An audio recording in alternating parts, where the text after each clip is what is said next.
आज हम लोकदर्शन न्यूज के माध्यम से आप सभी दर्शकों को राजनीति की हकीकत से रूबरू करवाना चाहते हैं। यदि इस लाइव खबर से करीब 70 परिवारों को शासन की योजना का लाभ मिल जाता है तो देवगढ़ गांव के लोगों को नया जीवन जीने की राह नजर आने संभव है। आज हम आपको बताना चाहते हैं कि महेश्वर तहसील के गांव देवगढ़ एक ऐसी ऊंची पहाड़ी क्षेत्र में विगत कई सालों से बसा है, जहां कई सरकार के कार्यकाल के बीच जाने के बावजूद आज भी इंसानों को मिलने वाली मूलभूत सुविधा से ग्रामीण जन वंचित है।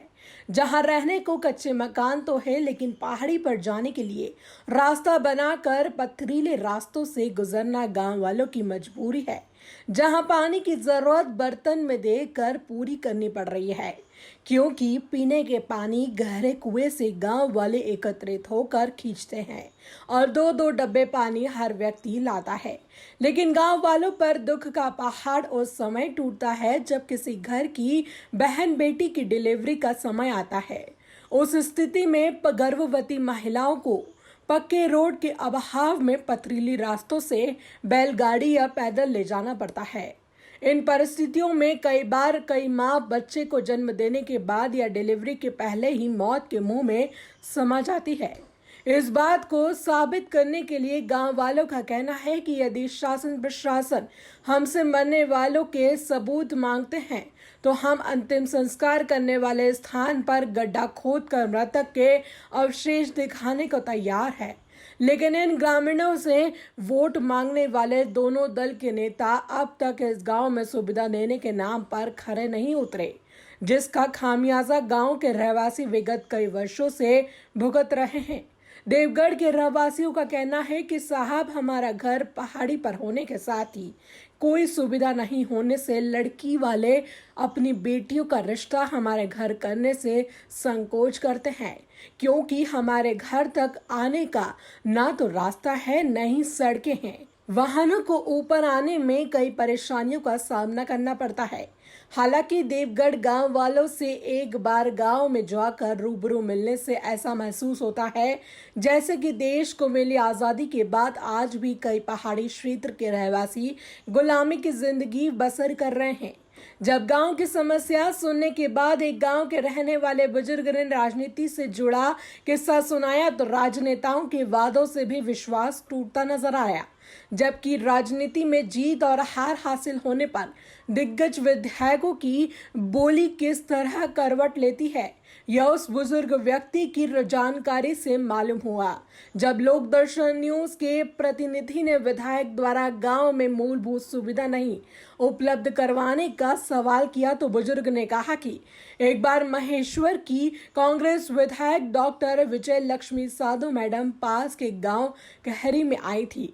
तब हमने गांव की समस्या बताने के लिए साधु मैडम से कहा था, लेकिन मैडम ने हमें कहा कि जब देवगढ़ वालों ने मुझे वोट नहीं दिया तो मैं क्यों काम करवाऊं। बुजुर्ग की इस बात से उसके मन की पीड़ा तो बाहर आ गई, लेकिन बुजुर्ग की इस पीड़ा में नेताओं की वोटों की राजनीति करने का सच भी जनता के सामने उजागर हो गया।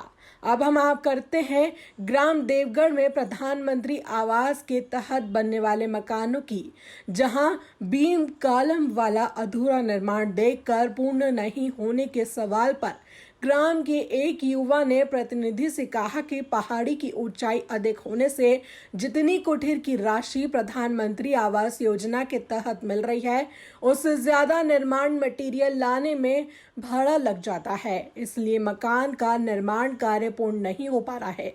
इस दौरान एक विवाहित महिला ने बताया कि हम लोगों को राशन पानी पहाड़ी के नीचे जाकर लाना पड़ता है, जहां जाने के लिए ना सड़क है न वाहन है, पैदल जाकर इतनी ऊपर वापस आना पड़ता है।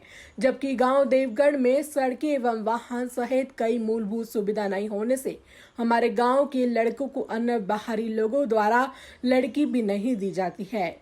जब प्रतिनिधि द्वारा उक्त महिला की शादी का जिक्र किया तो महिला ने कहा कि जब हमारे माता पिता ने शादी के पहले देवगढ़ गांव पहाड़ी क्षेत्र में होने के साथ यहाँ होने वाली समस्या के बारे में हमें बताया, तब मैंने मेरे माता पिता से कहा कि मुझे लड़का तो पसंद है, लेकिन मेरी शादी लंगड़े लूले से करवा देना, मगर देवगढ़ में मत करवाना।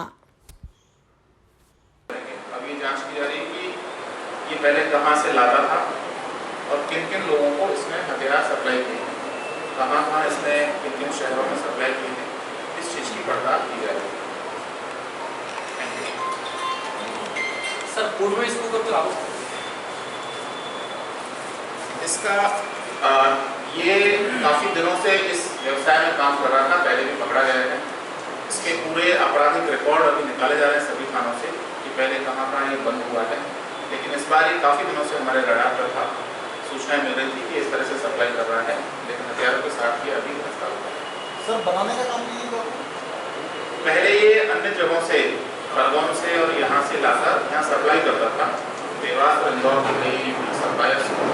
अब इसने एक छोटी मोटी यूनिट डाली है मैन्युफैक्चरिंग की, वो भी हमने बस्ट की है, उसको भी अनर्थ किया है। तो उसमें भी हम पता करें कि कितने हथियार वो यूनिट कहाँ होता है सर?